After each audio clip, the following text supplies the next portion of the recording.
10,000 residents of Tharaka Nithi and Kilifi counties are facing starvation following prolonged drought in the areas. The residents, most of whom are farmers, have appealed to the government to come to their aid and supply relief food as they have failed to harvest in the last 2 planting seasons.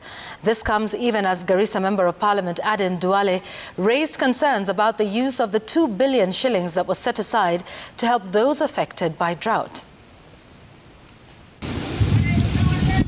Kanjoro village in Tharaka Nithi County. Dry riverbeds are clear indication of the prolonged drought in the area.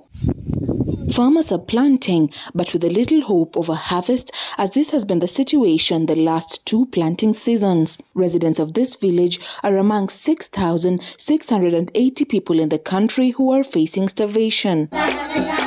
The arrival of food supplies from well-wishers is a welcome relief for both the young and the old. Wakati tunapata mvua ikose, ati tunaendelea na tabu tu, ama ule yako na kitu anasaidia mwingine, ule maombi tu hiyo.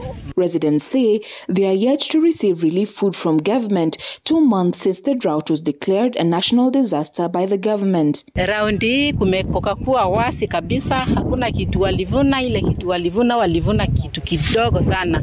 Hata school fees ni shida sana kwa hao wazazi wetu. Kuna upande ya Tharaka North, hii upande ya Kadangachini, Lower Maragwa ndio imeathirika zaidi kwa sababu hata last year, hata mwaka jana, the previous year, tulikuwa na hiyo shida za mvua kuwa chache katika eneo hilo. In Kilifi County, residents of Ganze, Magarini, Malindi and Kaloleni are also at risk of starvation. The county government's donation of 600 bags of maize to Ganze residents coming in handy. Shida ni ukataji wa miti. Huku ukataji wa miti umekithiri sana kwa sababu uchumi wetu ni hafifu, inabidi tunachoma mkaa. Sasa kuchoma mkaa ndio imekuwa shida kubwa kwamba kiangazi kimebobea sana.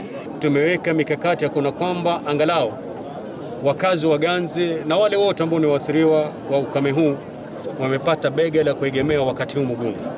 Kwa hivyo tuna mipangilio ya kupeleka maji na pia tuna mipangilio ya kupeleka chakula kwa wale waathirika. Even as county governments and well-wishers supplement government efforts in reaching out to the thousands of families affected by drought in 12 counties, leaders have raised concerns about the utilization of the 2 billion shillings set aside to tackle the effects of drought. Garissa Member of Parliament Aden Duale now wants the Treasury Cabinet Secretary Ukur Yatani to explain how the funds have been used. And on Tuesday, when the House resumes, when Parliament resumes, I will rise on my feet and we will ask, Mr. President, you cannot ask the Minister for Finance to give, through your powers, 2 billion shilling, and the 2 billion is not seen on the ground. More than 2 million Kenyans across the country are facing starvation.